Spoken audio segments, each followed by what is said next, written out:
Hey fam, welcome to the Still Coloring Podcast with Toni Collier. I am your host, Toni Collier, and each series we lean into the stories of women and men that uncover their brokenness and practically show us all how they've rebuilt their lives with hope and grit. Come on, let's lean in.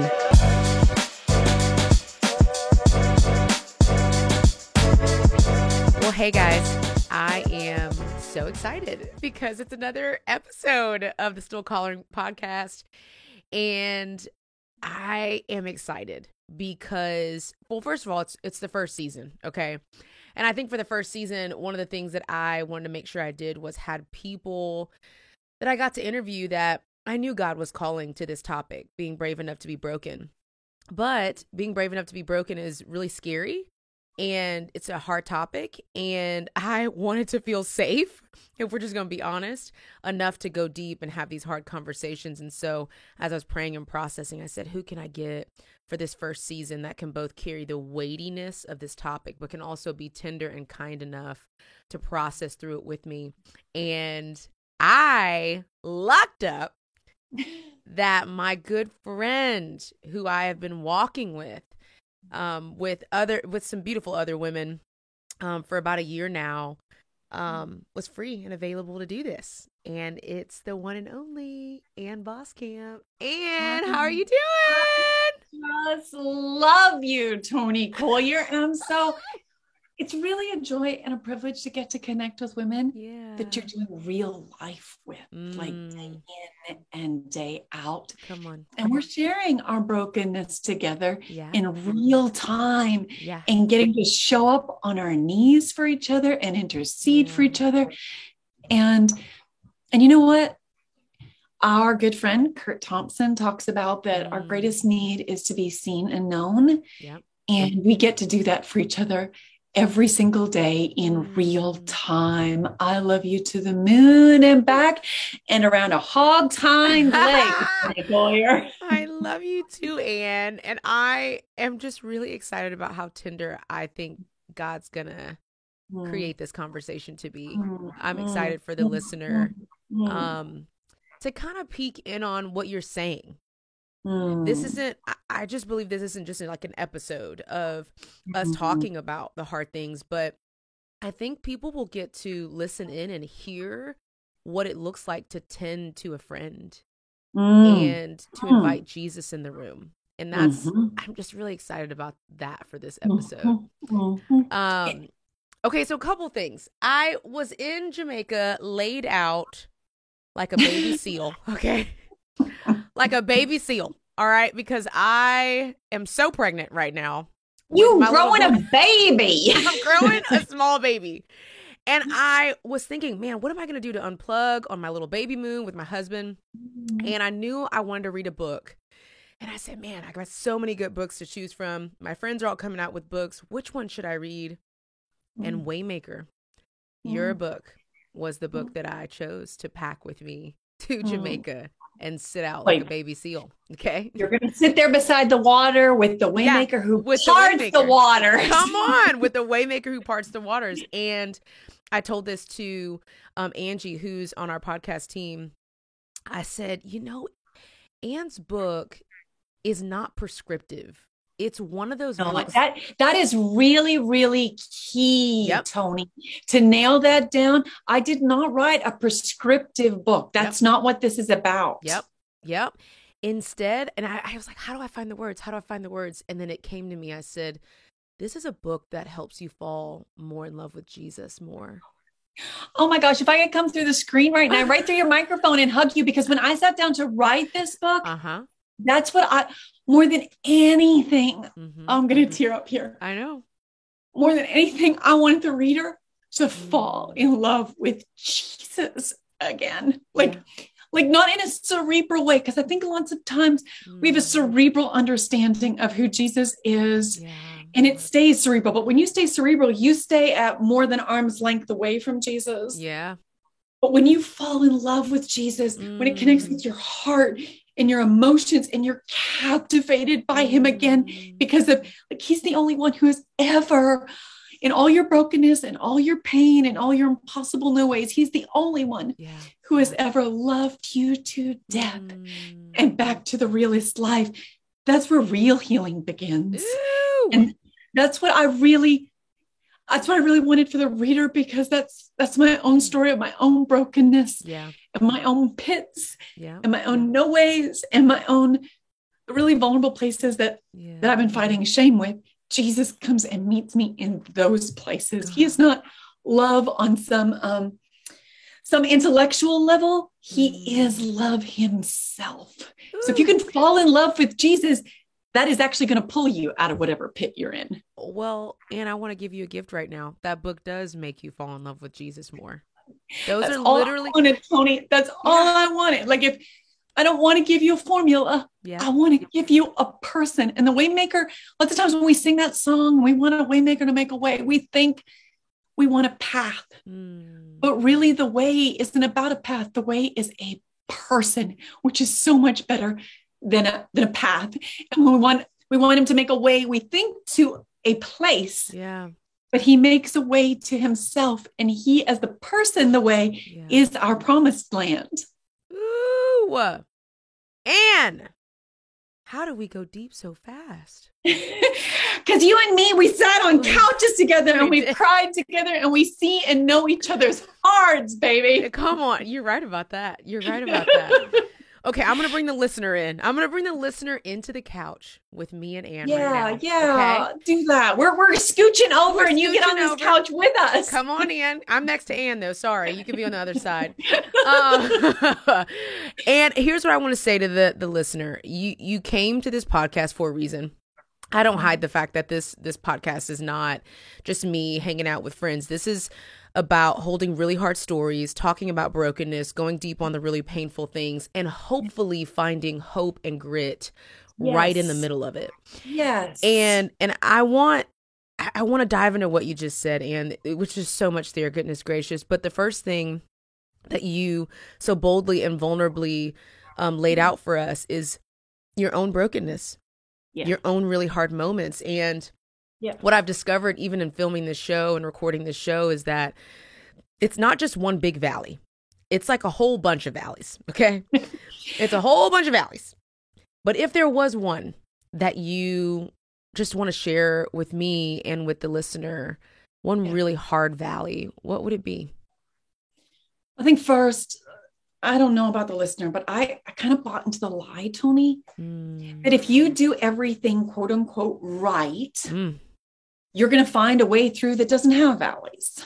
And that, I mean, that's what kind of our whole culture is built on, is if I buy this, if I wear this, if I put this filter on my life, I should get a life that avoids potholes, that avoids pits, that avoids valleys, because that's what everybody else's life looks like on the stream, right? Like everybody else's life looks pretty shiny. And I kind of bought that lie, Toni.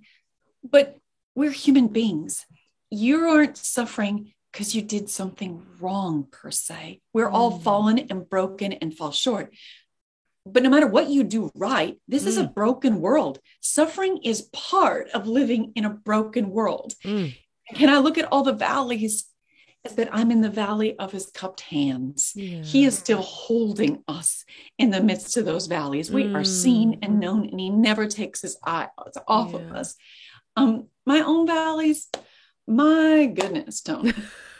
Where do I begin? Which one? In my own valleys. But I think for the reader to know, your valleys is part of being human. You're part of a family of everybody going through valleys. You are not alone in this. The story I tell in Waymaker, I've been telling this, the valley of my own marriage, where things kind of, all of life turns on the turn. You're going to run into places that are hard, a rock and a hard place between like those Israelites that they come out of Egypt, and it's like we're caught between a rock and the Red Sea, and I don't know the way through. We're all going to face those things in our lives, where we get a diagnosis, we get a phone call, relationships implode, things go south, not the way we expected. And where are we going to turn in the midst of that valley?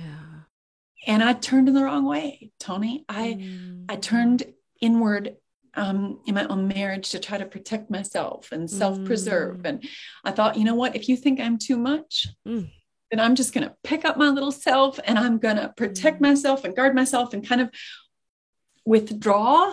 Yeah. And nobody really tells you that what you do to try to protect yourself actually ends up being a prison where you find yourself all alone. And so Waymaker tells the story of me in a valley where I thought I was protecting myself, but I ended up actually literally wildernessing myself. And it's a painful, messy place, but I think we need to be really vulnerable and tell each other our valley stories. So people know, hey, A, I'm not alone in my valley.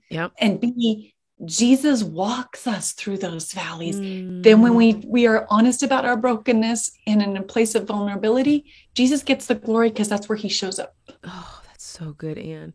And why do you think we turn inward? Why do we turn away from people? Why do we isolate and try to self-preserve? Yeah, it's so Augustine and Luther and Barth all use this. I mean, it's a big Latin word. We'll just say it, but the word is incurratus insight in Latin. And it means we're the human being. Our natural default is to curve inward to try to self-preserve. And there was a word, I forget who used it the other day. And I thought, oh, that's the word I'm actually trying to say all the time. It's self-salvation. I'll take care of myself.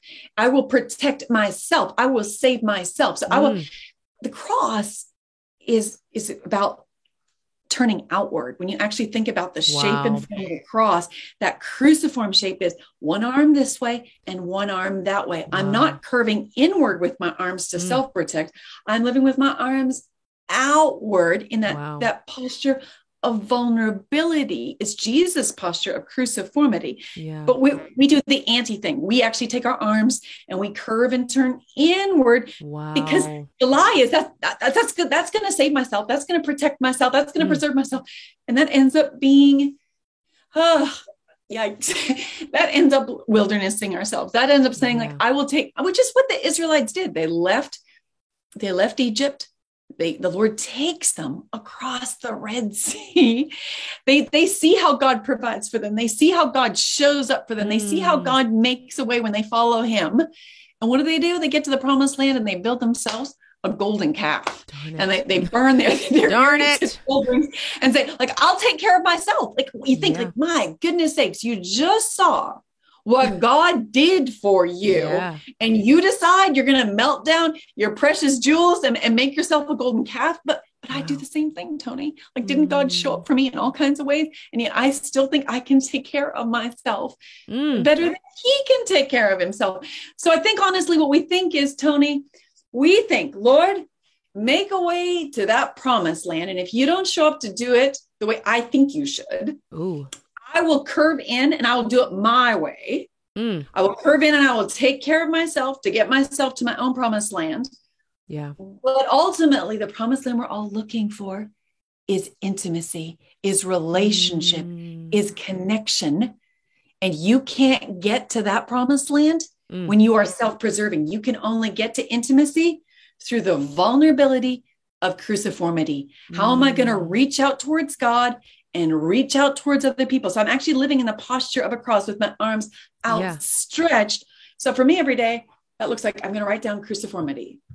And I'm going to say, Lord, who am I going to reach out to with vulnerability? And how am I going to reach out to you? And when I live in that posture of cruciformity, intimacy with people and with God, and that posture of vulnerability, which looks, it's not that my default, it's the exact opposite of what I want to do. But when I live into that posture of cruciformity, vulnerability with God and people, that's what leads me into the intimacy of deep connection, communion with God and his people. Ooh! And Voskamp.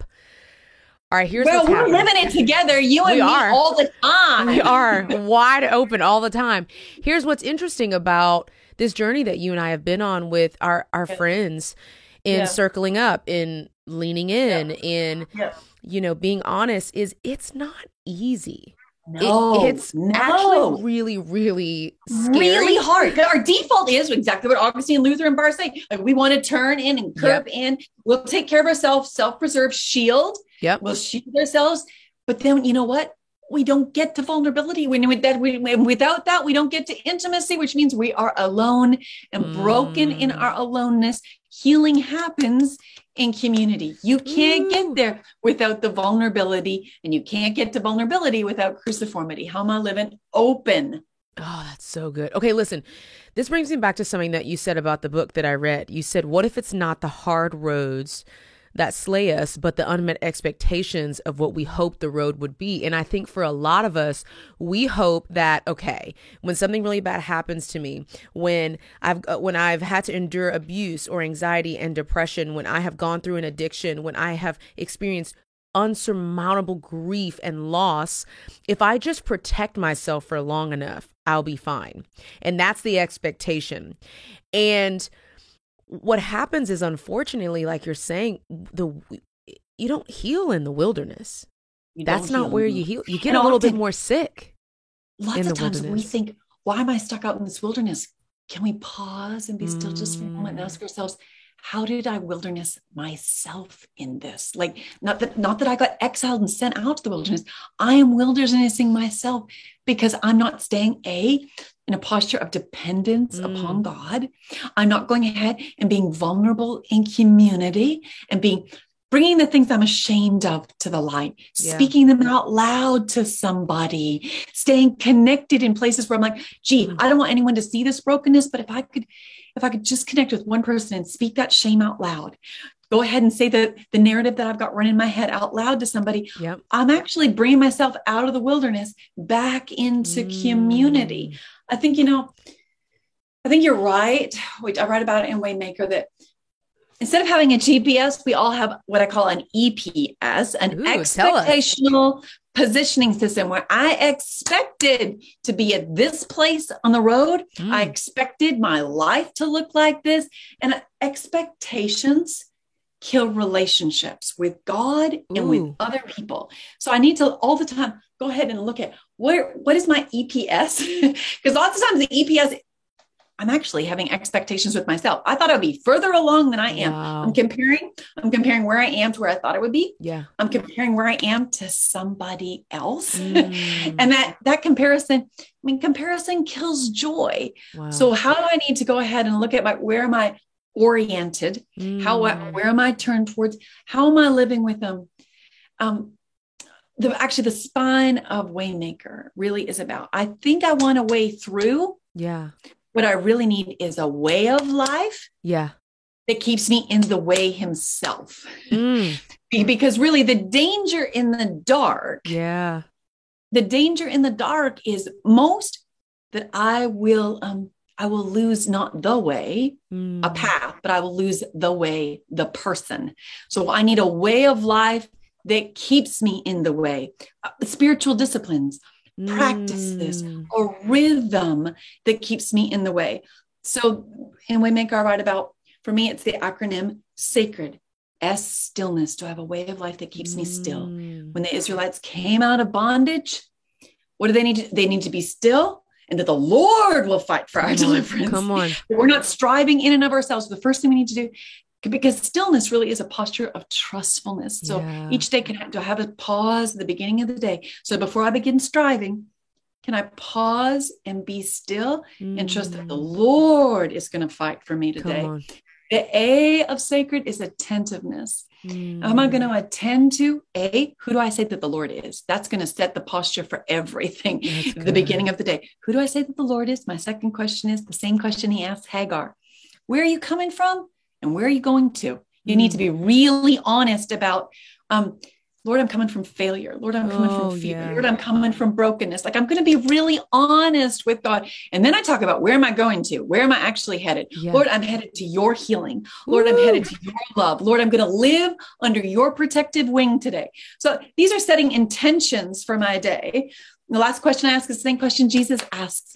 And And Mark, what do you want? We talk about this all the time in our confessional community. Yeah. What do you actually want? What are you longing for? Are my wants actually aligned with what Jesus wants for my life? Sometimes when I go ahead and I look at what I really want, Toni, I confess, like Luther says, my heart can be an idol factory. The wants I have might not at all be aligned with Jesus' wants, but I actually have to name the wants.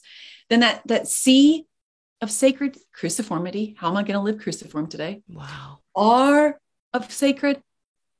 You know what? Every day when I set out, I need a fresh revelation of God, or I'm going to get the direction wrong today. So we keep saying, Lord, I need a way through. Well, wait a second. Did you open up the word today and get a fresh revelation of who God is for you today? Did you? I write that down every day. This is my verse for the day. This is my revelation of who God is. If I'm in the dark, I need some revelation about who God is, because he is the light. Wow. Then the E of sacred, examine. Just like, when the disciples were in the middle of that storm out there on the water, he turns to them and says, why are you so afraid? Wow. I need to examine my heart. What am I so afraid of? Because in the midst of our brokenness, a lot of times we think we're hustling, we're working hard, but actually we're running hard because there's a fear somewhere that's motivating us and driving us. So for me, I need to be really honest, examine my heart every day. What am I really afraid of here? Yeah. And the D of sacred, doxology. What am I thankful for? Yeah. Because when we go, there's always something to be thankful for. Yeah. Joy is a function of gratitude. Yeah. Gratitude is a function of perspective. So often I want the circumstances of my life to change, and all I really need to do is just all of life turns on turn my perspective to see something to be grateful for. And if I can see something to be grateful for, the grace of God is here in this moment. Joy is always possible. So I think we're in the middle of our brokenness, Toni. So many times we just want to weigh through. Yeah. And I want to say, hold up. Do I have a way of life that keeps me in the way himself? I don't need a path through as much as I need a person. I don't need a plan for my life as much as I need the person of Jesus to be at the center of my life. Oh, okay. 2 things, Ann. First of all, that was incredible. Yes, Toni. That was incredible. I am always here for an acronym. I hope that I live in that. I'm a person of soul amnesia. I forget. I need an acronym. I'm like, I need a hoodie. I need a sacred hoodie. Okay, put it on a hoodie for us. We'll put it in the show notes, or we'll email it to you. I don't know, but that's so good. It keeps us so focused. The second thing, it's sacred, really. Yeah. That acronym is a compass for our souls. That's good, and it starts with stillness first, because I think so sometimes Jesus isn't asking us to be like to pull ourselves up by our bootstraps. Yep. Jesus is asking us, you know what? Lean onto me. Let me carry you through. Yeah. Woo, child. Okay, listen. The second thing I want to say is that as you were talking, and I love that I get to learn while I'm nurturing and tending to your story, while I am creating this pathway for listeners to heal. Yeah. Because when you were talking about this, I started to look back into my story, and I remember, and this is what I want the listener to hear, because there are some of you that are listening in who have just come out of an abusive situation. You've been through sexual trauma. I mean, whatever it is. And you have been on a journey of healing. And that does mean sitting down in a counselor's office. And we talk about Dr. Curt Thompson a lot, because he's just an incredible psychiatrist that has walked so intimately with all of us in really processing the neurobiology of what is happening to our minds. Yes. But I go back into my story, and I remember sitting in a counselor's office week after week after week, man, dissecting my story, like going back to the canvas of my life and just dreading having to process through this. And then there was a moment when my mentor said, hey, I really think while you have done some emotional healing, I think there's some spiritual healing that you need to do. Right. And I said, what? What are you talking about? She's like, yeah, I think you're a fan of God, a fan of Jesus, but I think you need to become a follower. And I said, well, that really stung, but I ended up going to a spiritual encounter. Wow. And I got to say this, and something clicked that aided me in my healing journey that I didn't know I needed. And this is what I hear you saying. And this is what I want the listener to lean into. You can go, and we want to encourage you to go and get professional help. Yes. There are some of us that need medication. There are some of us that need trauma treatment, EMDR. Yes. Yes. And that is a way. But if you are going down that way without the waymaker himself, I'm just going to say it. I don't know if your entire mind, body, soul will be on the healing journey that you need. And that's what I hear you saying, Ann. I think a couple of things, Tony. I think it's really, when Jesus asks us to live the C of sacred, a cruciform life. Yeah. He wants us to live in a posture of vulnerability that leads to intimacy. He does not ever want us to be in toxic, abusive relationships. And I think that's really important to clarify. Jesus is about human flourishing. And he went to the cross, died for the only one who ever loved us to death and back to the realest life. He wants us to resurrect out of the wreckage. He wants us to truly live fully and abundantly. So when he calls us to live a cruciform life, he is not calling us to live in abusive, toxic relationships. Yep. And that's going to look different for every person. You're going to have to lean into what is the Holy Spirit asking me to do? We've talked this entire conversation, Tony, about what does it look like to be in community? Because you're going to need community to help you see this is toxic, this is abusive, or these are some things that you can still work out. These are some things that there's growth is possible here, but you need to be in community to do that. But bottom line is, God wants you to thrive and to flourish in his image. That's good. Whatever cruciform way he's asking you to live, it is not in a way that is going to be abusive or destroy you. Number one. Number two, I think ultimately what we are looking for, that way we all want through to, is wholeness. Waymaker, I talk about the word ultimately is shalom, which means more than peace. It means complete, holistic wholeness. That is only found in the one who is the Prince of Peace himself, the one who is ultimate shalom. So if we want, we can begin a healing journey apart from him. But if we want complete wholeness, we are made in the image of God. We're only going to find complete wholeness in communion with God himself. That's so good. In the second episode of the season, Jackie Hill Perry calls it authentic peace. Yes. And you just can't get that without the peacemaker, without the waymaker himself. And we're made in his image. So we're not going to find completeness and wholeness apart from communion with him. He himself completes us. He's taken us from Egypt out of bondage, and he's parting the waters to move us to bonding with him. And we want him to part the waters, but he doesn't part waters when we have a divided heart. So if we want him to divide the waters for us, we need to have an undivided heart that is wholehearted for him. Ooh, Ann. We're living it every day. That is when we say, when Jesus shows up or God shows up and says, where are you coming from? Where are you going to? Those same questions he asked Hagar. We're saying, Lord, I've had a divided heart. And I'm going to confess to you all the ways my heart has been divided. Yeah. But I am moving towards you so you can divide the waters so I can have oneness, wholeness. He parts waters, divides waters so that we have wholeness, oneness, communion with him. Oh. And what more do we really want? What more do we want, guys? Gosh, there's just so much peace and freedom found in that, Ann. And there's a part of me, maybe that's, in my little measly 10 years of being saved, there's a part of me that says, like, as bad as it sounds, it says, like, well, duh. And I think I have that posture because I'm like, listen, I have been in the world and I have looked everywhere, under every rock, in every club, lounge, bottle, substance. There's nothing else. There's nothing else. And there's nothing else. Like Waymaker in the Bible study, I think it's session 4. We talk about when you're in the dark. When you're in the dark, are you looking for relief from the dark, or are you looking for a revelation of God through the dark? Listen, and I need to confess, Tony, and sometimes in my dark places, I wanted to numb out. I wanted to escape. I wanted some kind of relief, but relief from the dark is never a light in the dark. You need a revelation of God through the dark, and his light is what shatters the dark.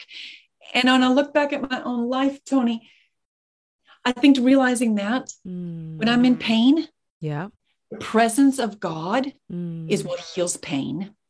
The witness of God is what heals wounds, and bonding with God is what ultimately heals trauma. So I need his presence for my pain.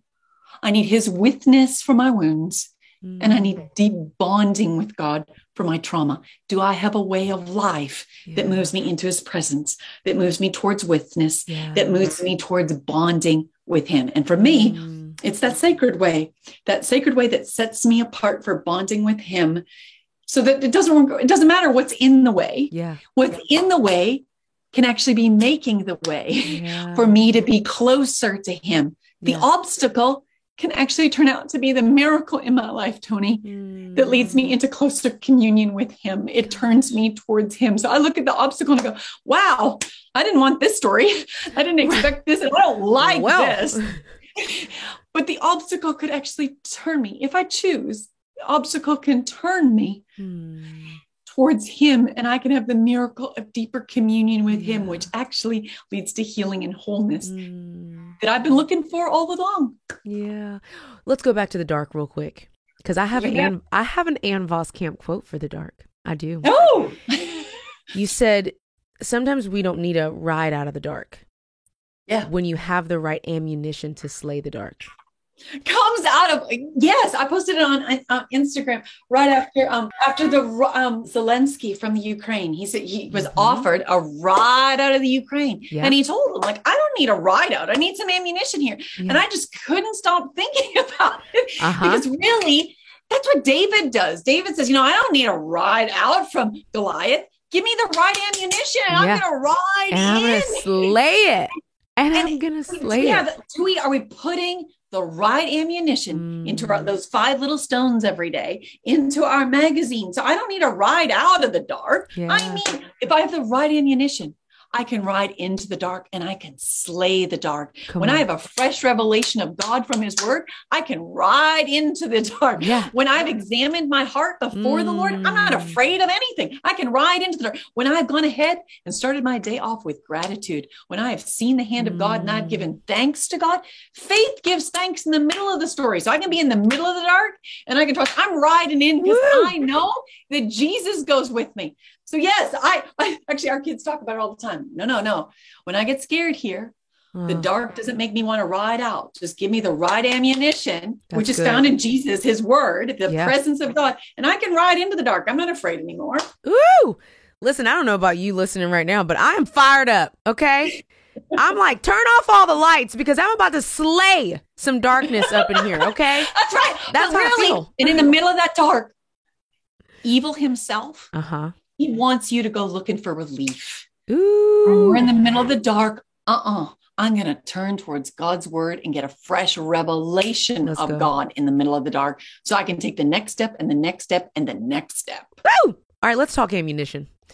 Yeah. The truth is, you've already given us nuggets. Okay. And we have collected those. There are going to be show notes and all kinds of follow-up happening, because there's so many things you've already said. Starting your day with gratitude, getting a fresh revelation, having a scripture to cling on. I mean, I am like collecting them in my mind. If there were one practical tip that you would give someone who is in the dark, they're in the depths of the valley right now, and they want relief, but they should get it in the Waymaker. How do they get there? How do they press into him? That's such a good question, Tony. Really,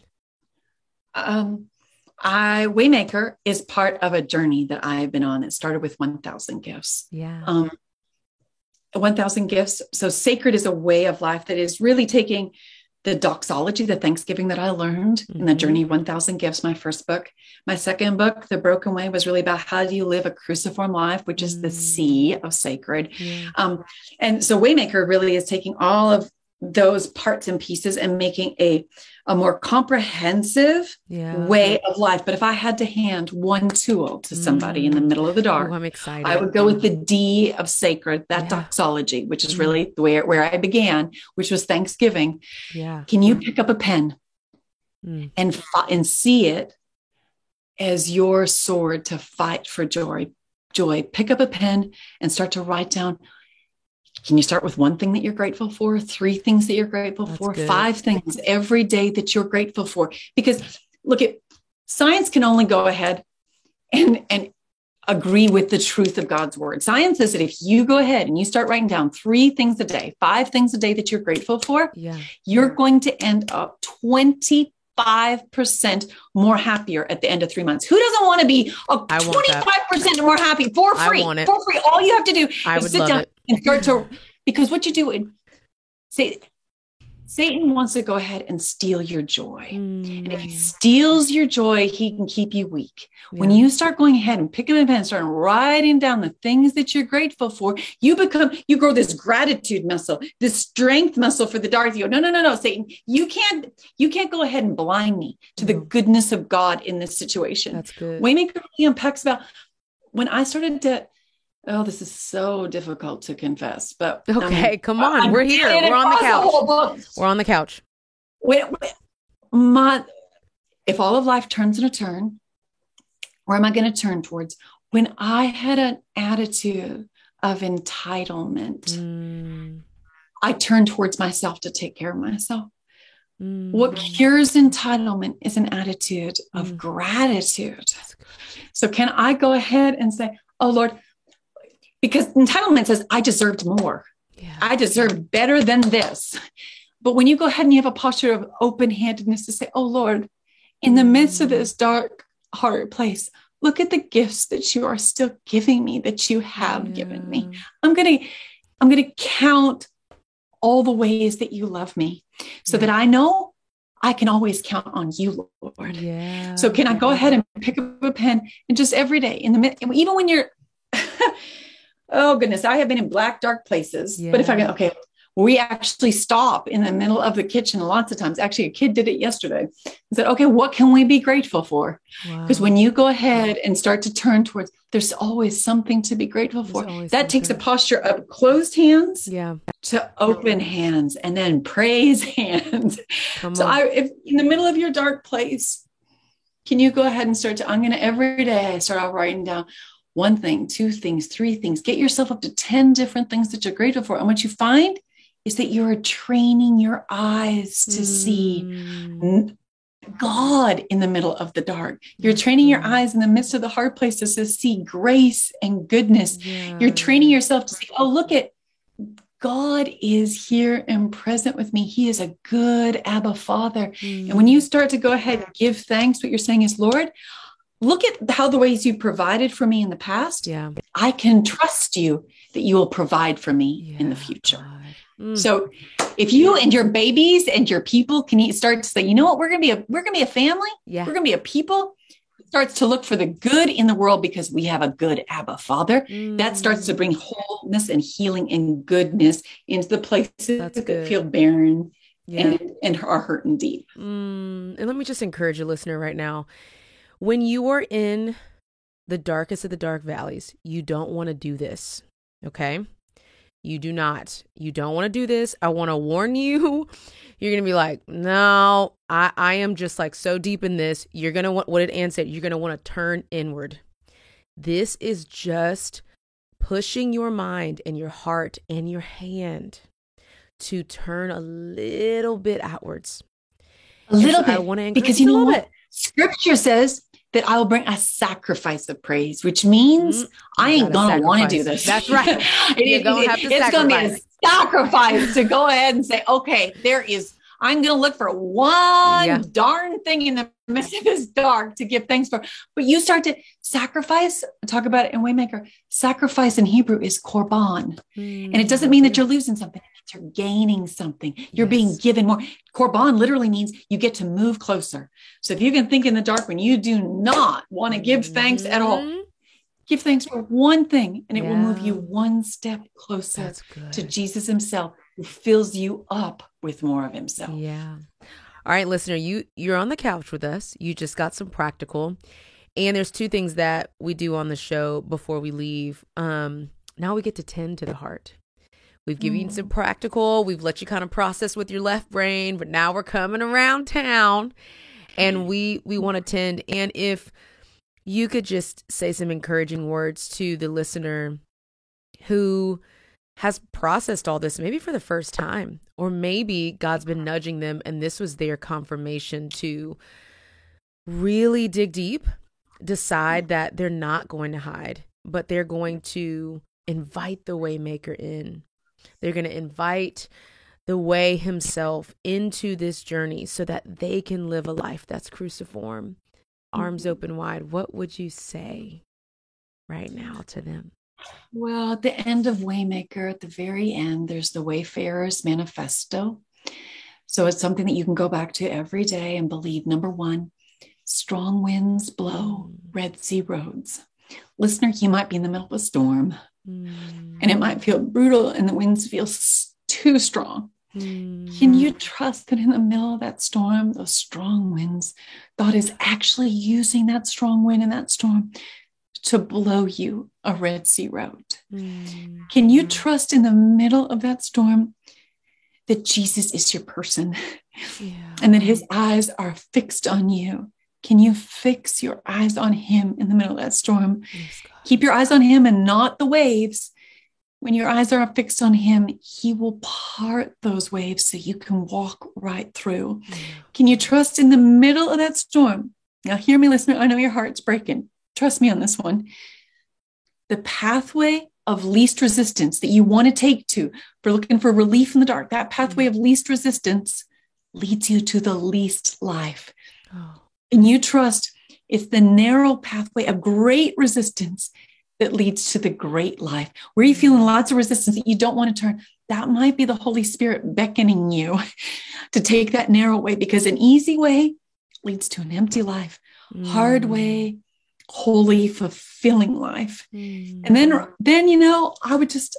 want to come around you in the middle of that brokenness and that hurting, that pit that you feel like you're in the bottom of. And Jesus isn't reaching down to get you out of that pit. Jesus is actually the arms underneath you always. He is rock bottom underneath of you at the bottom of that pit, and he's holding you. And I just pray over you, Lord, give us the grace to embrace the mysteries we don't understand. Yes, God. The cruciform openness, Lord, to live into a tender surrender into your ways. Yes, God. That are wiser and kinder than ours. And the deep shalom. Remember shalom, wholeness. The deep shalom and peace of simply being with you here, right here with us. To know that witness breaks brokenness. And he is the God who is with us. His presence heals our pain. His witness breaks the brokenness so that we have healing and wholeness in him. Wherever we are, that valley is the valley of his cupped hands. You are held.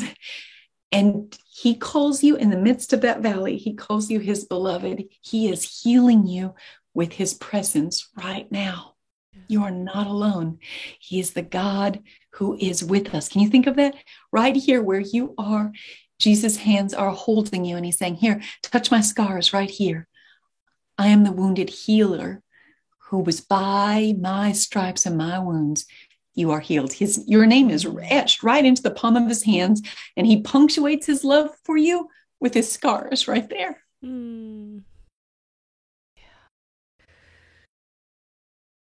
Can we just sit in that for a second? The reality that the creator of the world, of all the earth and the moon and the stars, of every animal, creature, living being, your creator has etched your name in his hand. And he's bottled up every single one of your tears. Every single one. And he loves you deeply. And he wants to create a way for you to heal. And he's made himself available to be the way. Deep intimacy with him. Deep intimacy and wholeness and completeness and communion with him in his presence. Yeah. We lift this up. We lift our listener up to the mighty hand of Jesus. Amen. Anne. You believe we get this? We get this kind of promised land, this kind of intimacy with Jesus, who is love himself. Yeah. I don't know about anything that's more complete than that. Yeah. Yeah. Guys, I don't want to leave. Can I just say that? I'm never getting off the couch. All right. I'm not. Actually, you realize that's the first place you and I we sat for what, 2.5 days together in Texas on a couch. Crying. Together. Throwing tissues at each other. Throwing tissues at each other. Well, listen, Anne. Jesus is so our Abba Father went to the cross not just to save us, but to have communion with us. That's good news. That is like the best news. The best news. Yay. All right, we'll let the listeners go. We love y'all so much. And I'm so grateful that you shared with us today. So grateful to be on the way with you, Toni Collier. On the way.